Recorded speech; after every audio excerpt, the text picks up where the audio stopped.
Akkam jirtu egaa bakka jirtanitti nageenyi keessan isiniif haa baay'atu ani nagaan jira. Har'a ammoo jechuudha kutaa lammaffaadha. Daily phrasal verbs for shopping kan jedhu sirriitti kan ilaallu ta'a jechuudha. Jalqaba irratti phrasal verbs okay those are related with train. Trainii wajjin yookaan immoo baaburaan wal qabatee kan viidiyoo hojjedheen ture yoo hin ilaalle ta'e jechuudha irra deebi'aa too ilaalaa isa sana jechuudha. Isin fayyada jechuudha keessattuu baaburaan wal qabate. Har'a immoo jechuudha shoppingiidhaan wal qabate jechuudha. Waa bituu fi gurguruu irratti wal qabate. Egaa phrasal verboota fayyadamnu kan sirriitti ilaallu ta'a jechuudha. Okay. So exampleonni garaagaraa jiru. Exampleota sanneen keessatti immoo kan sirriitti ilaallu ta'a. Yogguu immoo jechuudha. Egaa daftara yookaan immoo qalama yaadannoo qabaattan baay'ee gaariidha. Kanaaf yoo dandeessan of biratti qopheessaatii viidiyoo kana itti fufaa jechuudha. Ta'uu baannaan immoo sirriitti hordofaa. So let's begin. Example number 1. I wanted to try on this dress before I buy it. I wanted to try on this dress before I buy it. Okay. Phrasal verbiin keenya asirratti jechuudha. Try on kan jedhudha. Try on jechuun yaaluu jechuudha. Hiikaan guutuu seentensichaa immoo bituu kootiin duratti wayyaa kana yaaluun barbaada. Okay. So try on kan jedhu kun yaaluu kan jedhu sana bakka nuuf bu'aa jechuudha. So I wanted to try on this dress before I buy it. These shoes. Okay. Akkasumas immoo yoo barbaadan this jacket. Okay. Jettanii haala saniin seentensota adda addaa uumuu dandeessu jechuudha. Amma immoo seentensii lammaffaatti darba. It is a good idea to shop around before buying a new phone. It is a good idea to shop around before buying a new phone. Egaa bilbila haaraa bituudhaan duratti gabaa irra ilaaluun gaariidha. Shop around jechuun egaa naannoo jechuudha gabaa tokko gara gabaa biraa yookaan immoo suuqii tokko gara suuqii biraa deemuudhaan suuqii sana keessatti meeshaaleen jiran suuqii isa kaaniitiin maaliin caalu gatiin isaa hoo maaliin kan jedhu wal madaalsiisuudha jechuudha. Okay. Kanaaf bilbila haaraa bituudhaan duratti gabaa irra ilaaluun gaariidha. Gabaa irra ilaaluu jechuun gatii kamtu gaariidha. Akkasumas immoo kwaalitiin isaa kamtu caala kan jedhu sana adda baasuudhaaf jechuudha. So situationii kanaaf egaa wantoota akkanaa kanaaf jechuudha seentensii kana fayyadamuu dandeessu jechuudha. It's a good idea to shop around before buying a new phone. Okay. Then a new shoes.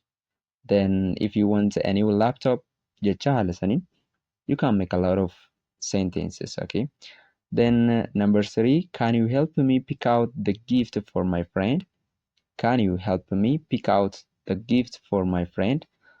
Egaa pick out kan jedhudha iddoo kanatti kan qabnu phrasal verbiin keenya jechuudha. Filadhu yookaan immoo filachuu jechuudha. Okay.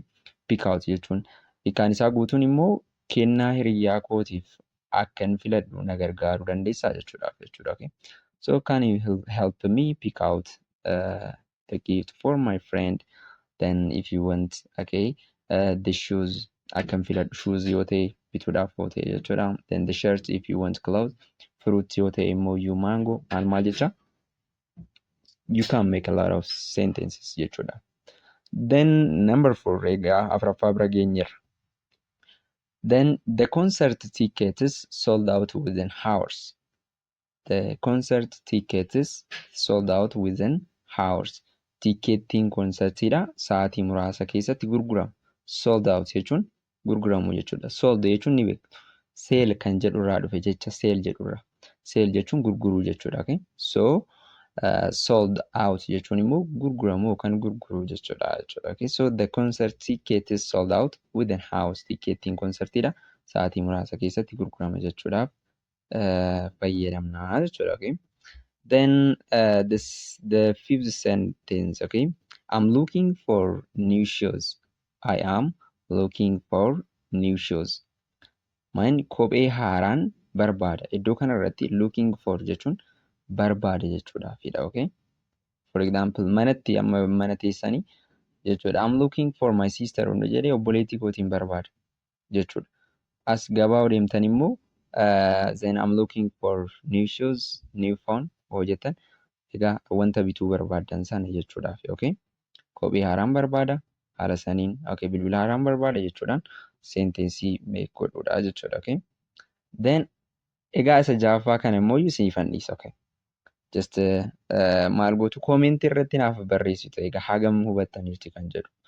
Garuu egaa koomentii kana barreessuudhaan duratti jechuudha.